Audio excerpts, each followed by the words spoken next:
Welcome back to our channel Respect Education.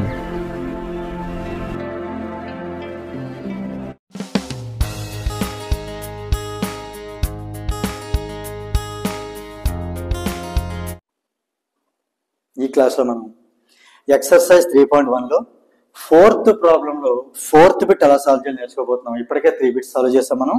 ఇది fourth bit. దీంతో మనకి ఫోర్త్ ప్రాబ్లం కూడా కంప్లీట్ అయిపోతుంది. ఇప్పుడు క్వశ్చన్ ఏంటి అంటే ఇక్కడ మనకి పెయిర్ ఆఫ్ లీనియర్ ఈక్వేషన్స్ అవ్వడం జరిగింది. అంటే 2 లీనియర్ ఈక్వేషన్స్ ఇచ్చారు. ఇది కన్సిస్టెంటా ఇన్కన్సిస్టెంటా చెప్పాలి. ఓకే, కన్సిస్టెంట్ అయితే మనం వీటిని గ్రాఫికల్గా సాల్వ్ చేయాలి. ఇన్కన్సిస్టెంట్ అయితే అక్కర్లేదు, సాల్వ్ చేయాల్సిన అవసరం లేదు. ఇక్కడ మనం ఒకసారి వాళ్ళు మీకు గుర్తు చేస్తాను. కన్సిస్టెంట్ అంటే రూల్స్ ఏంటి అంటే A1/A2 వాల్యూ గనక B1/B2 వాల్యూకి ఈక్వల్ కాకపోతే ఇది కన్సిస్టెంట్ అని చెప్తాం. రైట్. సెకండ్, ఒకవేళ A1/A2 గనక B1/B2కి ఈక్వల్ అవుతూ C1/C2కి ఈక్వల్ కాకపోతే ఇది ఇన్కన్సిస్టెంట్ అని చెప్తాం. రైట్.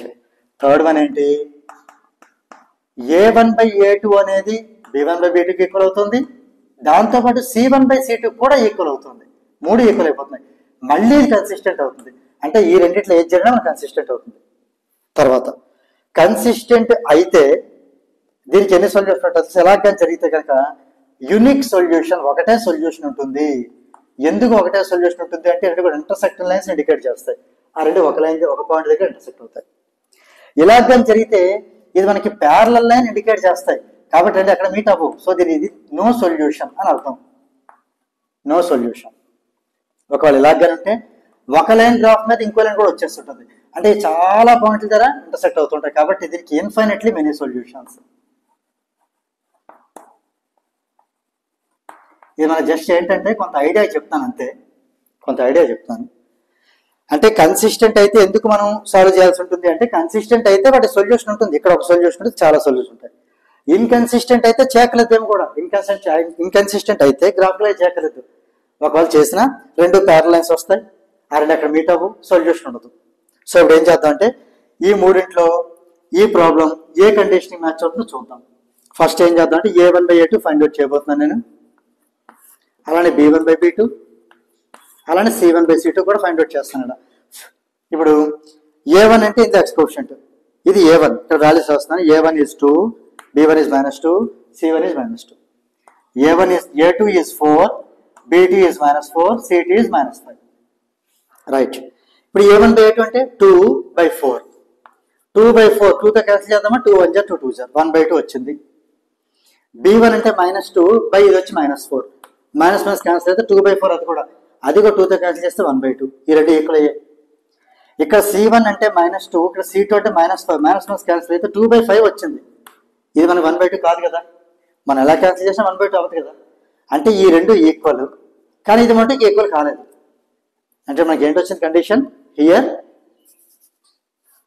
ఇక్కడ రాస్తున్నాను నేను.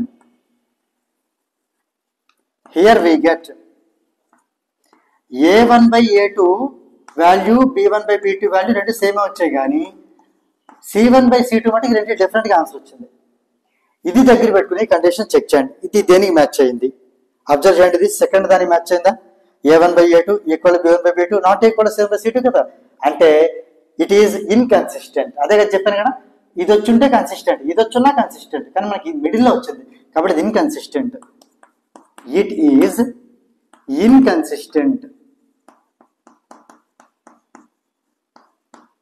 ఇన్కన్సిస్టెంట్ అంటే ఫర్దర్ డేటా చూసుకుంటే ప్యారలల్ లైన్స్, అంటే ఈ రెండు లైన్స్ కూడా ప్యారలల్ లైన్స్, అవి ఎక్కడ ఇంటర్సెక్ట్ అవ్వవు కాబట్టి సొల్యూషన్ లేదు. కాబట్టి సొల్యూషన్ ఫైండ్ అవుట్ చేయాల్సిన అవసరం లేదు గ్రాఫికల్ గా.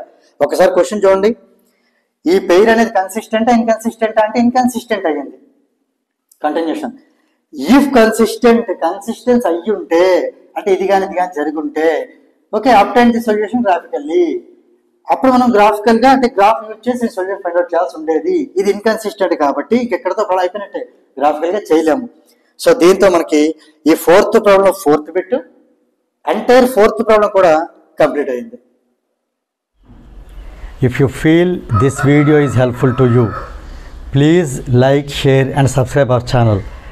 And please do not forget to press the bell button so that you will get the notifications from our channel. Thank you very much.